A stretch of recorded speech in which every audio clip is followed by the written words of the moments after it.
तो मीडिया ने उसको छाप दिया कि वो स्वाइन फ्लू से मर गया। क्योंकि मीडिया को इसमें क्या इंटरेस्ट है, अखबार वाले ये जो खबर छाप रहे हैं इसके लिए उनको पैसा मिल रहा है। मीडिया में काम करने वाले मेरे बहुत सारे दोस्त हैं। दिल्ली में एक बहुत बड़ा अंग्रेजी अखबार है, उसका एक एडिटर है जो मेरा बहुत अच्छा दोस्त है। मैंने उसको एक दिन पूछा कि तुम्हारे अखबार में 15 दिन से हर दिन हेडलाइन छप रही है कि स्वाइन फ्लू पुणे में फैल गया, स्वाइन फ्लू वहां फैल गया, स्वाइन फ्लू वहां फैल गया, 11 मर गए, अब तक इतने प्रभावित हो गए। ये जो खबर तुम दे रहे हो, इस खबर में तुम मुझे कोई 1, 2, 3, 10, 20, 50 लोगों के नाम दे दो, पते दे दो जिनको स्वाइन फ्लू हो गया है, मैं उनके घर वालों से मिलना चाहता हूं। तो कहने लगे वो नहीं है हमारे पास। मैं पूछा फिर खबर कैसे छाप रहे हो? कहने लगा खबर तो ऊपर से आ रही है। मैं बोला ऊपर से कहां से आ रही है, तुम्हारे ऊपर कौन है?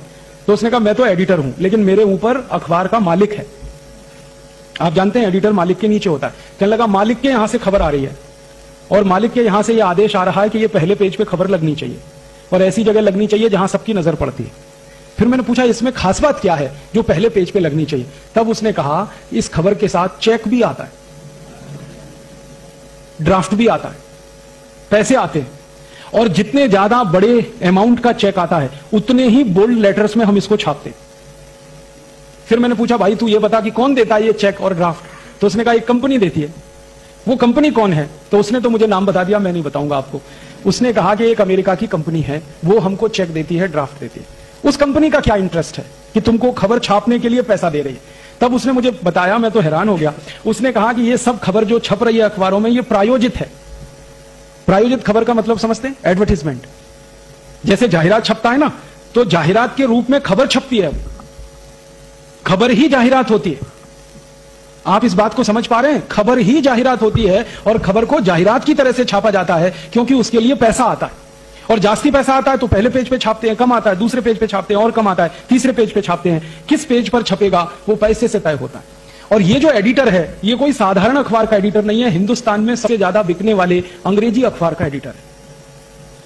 और वो एडिटर का मालिक उसको आदेश दे रहा है कि ये छपना चाहिए, इसके साथ इतना चेक है, इसके साथ इतना ड्राफ्ट है। तो आप समझ लीजिए कि मीडिया में ये जो छप रहा है ये पैसे की ताकत से छप रहा है, इसमें सच्चाई नहीं है। बस एक ही बात है, दहशत पैदा हो इनके मन में, डर पैदा हो जाए इनके मन में, आतंक पैदा हो जाए इनके मन में, तो वो डर, दहशत और आतंक आप में पैदा करके तैयार कर रहे हैं आपको, क्योंकि थोड़े दिन में उनकी वैक्सीन आ जाएगी, वो वैक्सीन धड़ाधड़ आप खरीदें और लगवाना शुरू कर दें। इसकी तैयारी चल रही है, इसके लिए सारा खेल चल रहा है।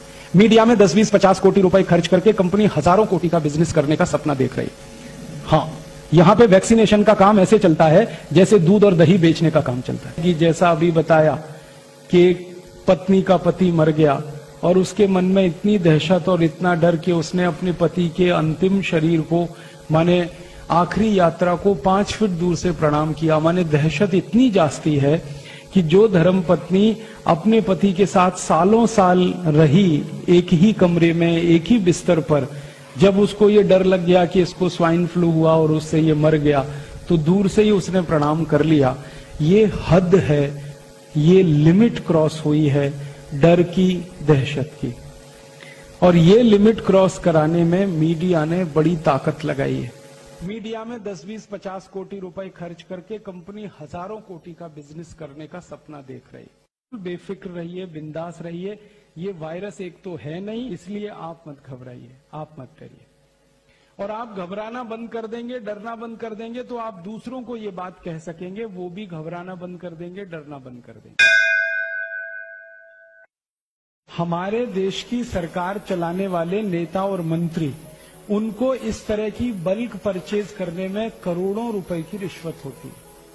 जब वो उस कंपनी को प्लेस करते हैं ना ऑर्डर, उन्होंने 10,000 कोटि का ऑर्डर दे दिया, तो इसमें से कम 1000 से 1500 कोटि रुपए मंत्रियों की रिश्वत का फिक्स हो जाए। अभी चर्चा ये चल रही है कि हर एयरपोर्ट पे मशीनें लगाई जाएंगी, उनमें से आदमी को गुजार कर टेस्ट करेंगे। वो मशीनें लाखों करोड़ों रुपए की हैं। तो उनका ऑर्डर किसी कंपनी को दे दिया सरकार ने, उस ऑर्डर का 10%, 15% मंत्रियों को मिल गया हिस्सेदारी के रूप में, अधिकारियों को मिल गया। तो सरकार का वेस्टेड इंटरेस्ट ये होता है कि खूब रिश्वत इस तरह के कामों में मिलती है। मैं आपको एक पुरानी जानकारी देता हूं। आपको याद है 14 साल पहले सूरत में एक अफवाह उड़ी थी कि प्लेग आ गया, प्लेग आ गया, प्लेग आ गया, याद है? उसका दुष्परिणाम क्या हुआ कि पूरे सूरत की टेक्सटाइल इंडस्ट्री बंद हो गई, पूरे सूरत की। 14 दिन तक सूरत में एक कारखाना नहीं चला, एक पैसे का प्रोडक्शन नहीं हुआ, सारे कारखाने ठप हो गए, मजदूर भागकर सब अपने गांव चले गए क्योंकि सबको दहशत और डर बैठ गया। उतनी देर में परिणाम क्या निकला? भारत में कपड़े की कमी आ गई। तो सरकार ने क्या किया? परदेशी कंपनियों को कपड़ा भारत में बेचने का ऑर्डर देना शुरू कर दिया। तो परदेशियों का अंधाधुंध कपड़ा बिका। और उसके बाद 14 दिन के बाद फिर खबर आई कि प्लेग नहीं है, प्लेग नहीं है, वापस लोग आए। लेकिन वापस आने में 6 महीने लग गए और फैक्ट्री चलाने में 6 महीने लग गए। 6 महीने तक भारत का बाजार विदेशी कंपनियों ने कपड़े से भर दिया और पूरे खेल में 14,000 कोटि का नुकसान भारत देश को हुआ। ये 14 साल पहले सूरत में हुआ था। फिर बाद में वैज्ञानिकों ने जांच की तो पता चला कोई प्लेग नहीं था, सिर्फ अफवाह थी। और वो अफवाह उन कंपनियों ने फैलाई थी जिनको भारत में कापड़ बेचना था। 1816-18 में 2 साल भयंकर फ्लू हुआ था, एवियन फ्लू। उस समय अमेरिका की कुछ कंपनियों ने वैक्सीन बेचे थे। एवियन फ्लू के जो वैक्सीन लगाए गए ना लोगों को, वो सब लोग मरे। और कितने लोग मरे मालूम है? 4.5 करोड़ सारी दुनिया में। माने 4.5 करोड़ लोगों को अमेरिकन कंपनियों ने जो वैक्सीन लगाई वो सब मर गए, और जिन्होंने वैक्सीन नहीं लगाया था वो सब जिंदा रहे। और ये खेल सिर्फ बीमारी का नहीं है, ये खेल एक युद्ध का हिस्सा है। और ये युद्ध जो है ना, आर्थिक युद्ध है। कुछ युद्ध होते हैं वो सैनिक युद्ध होते हैं। सैनिक युद्ध में हमारी सेना दुश्मन की सेना से सीधे लड़ती है बॉर्डर पे। लेकिन कुछ युद्ध होते हैं जो आर्थिक युद्ध होते हैं, जो आपके बाजार में लड़े जाते हैं, जिसमें कोई विदेशी कंपनी आके एक झटके में आपका 4,000 कोटि का नुकसान कर देती है और वही कंपनी और 10-20 हजार कोटि वहां से लूट के ले जाती है। ये आर्थिक युद्ध है। अब इस आर्थिक युद्ध में सैनिक आप हैं। सैनिक युद्ध के सैनिक बॉर्डर पे हैं।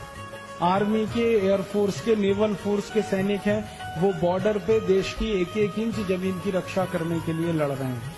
तो आप देश के आर्थिक युद्ध के सैनिक बने, जो देश का एक-एक रुपया, एक-एक पाई, एक-एक धन की संपत्ति को बचाने की लड़ाई लड़े। इसलिए सैनिकों का दिमाग साफ होना चाहिए, क्लियर होना चाहिए अपने उद्देश्य के प्रति और अपनी संपूर्ण समर्पण के प्रति। आपका उद्देश्य अगर आपको साफ दिख रहा है तो युद्ध में आप लड़ेंगे और जीतेंगे। और अगर आपका उद्देश्य ही आपको साफ नहीं दिख रहा है तो लड़ेंगे तो सही लेकिन हारेंगे। इसलिए ये आज का कार्यक्रम रखा गया कि ये आर्थिक युद्ध भारत के खिलाफ शुरू हुआ है और इस युद्ध में बड़े बड़े लोग शामिल हैं।